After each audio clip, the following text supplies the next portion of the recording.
అదే RTV app వార్తల్ని క్షణాల్లో చదివే అవకాశం ఉంటుంది. ఒక న్యూస్ పేపర్, ఒక టెలివిజన్ ఛానల్ మీ చేతుల్లో ఎప్పుడూ ఉంటాయి. కొత్తగూడెం నియోజకవర్గానికి సంబంధించి 3500 ఇళ్లకు సంబంధించి దాదాపు అందరికీ ఈ రోజుతో వాళ్ళ ప్రొసీడింగ్స్ తో సైతం వాళ్ళకి పట్టాలు కూడా ఇవ్వటం జరిగింది. ఇంకా కొద్దిగా 100 మంది ఉన్నా అది కూడా అయిపోతుంది. అదేవిధంగా రాష్ట్రంలో దాదాపు 4,16,000 పైచీలకు ఇవాళ ఒక్క పర్యాయమే ఇల్లు ఇవ్వటం అంటే చాలా విప్లవాత్మకమైనటువంటి చర్యగా మేము భావిస్తున్నాం. కొన్ని సమస్యలు ఉన్నాయి, ఇతర అంశాల్లో ఉన్నాయి. అయినా కూడా ఇక్కడ ముఖ్యమంత్రి గారు ఈ అంశాన్ని ప్రతిష్టాత్మకంగా తీసుకుని ఆ మంత్రివర్గం కానీ వాళ్ళు దానికి సక్సెస్ఫుల్ గా ఈ ఇందిరమ్మ ఇళ్ల పథకాన్ని విజయవంతం చేయాలనే ఉద్దేశంతో దానికి సంబంధించి నిధులు కూడా ఎప్పటికప్పుడు విడుదల చేస్తూ ఉన్నారు. అందువల్ల ఒక విశ్వాసం లబ్ధిదారులకి వాళ్ళు కలుగుతుంది. ఇప్పుడు 3,500 అయినా సరే ఇంకా ఇప్పుడు 5 ఏళ్ల పీరియడ్ కాబట్టి ఆల్రెడీ 2వ ఏడు ఇది. అంటే పాత సంవత్సరం కానీ లేకపోతే రానున్న 3 ఏళ్ళు కానీ అవి కూడా ఇస్తే ఆ విధంగా 5 ఏళ్లలో దాదాపు 20 లక్షల పైగా ఇళ్ళు వస్తాయి. 20 లక్షల ఇళ్ళు 5 ఏళ్ల కాలంలో ఇవ్వటం అనేది చిన్న విషయం కాదు.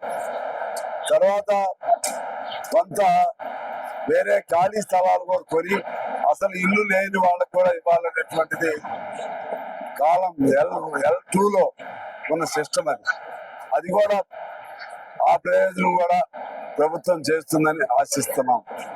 అదే పద్ధతుల్లో కొత్తగూడెం నియోజకవర్గానికి సంబంధించి ఒక నిజాయితీగా ఎటువంటి అలజడికి తావు లేకుండా అన్ని పార్టీలని కలుపుకొని పార్టీ పేరు అనేది కాకుండా నాయకుల వరకు కలుపుకొని సమన్వయం చేసుకుని లబ్ధిదారులు వచ్చేసరికి ఆ పార్టీ ఈ పార్టీ లేకుండా నిజాయితీగా ఎవరైతే అర్హత ఉందో వాళ్ళందరూ కూడా ఇవ్వటం జరిగింది. అందువల్ల ఇక్కడ మా నియోజకవర్గంలో ఎటువంటి అలజడి కానీ ఆందోళన కానీ అవకాశం లేకుండా మేము చేసాం. అందులో ఇది కాంగ్రెస్, సిపిఐ, అదేవిధంగా సిపిఎం, టీడీపీ, ఇక ఆ పార్టీ లేదు. అందరూ అభిమానులు కూడా మా టీజేఎస్ కోదండరాం గారి పార్టీ కానీ ఈవెన్ ఎమ్మెల్యే పార్టీలు కానీ అందరికీ చేతనైన మేరకు న్యాయం చేయడానికి ప్రయత్నం చేశాం.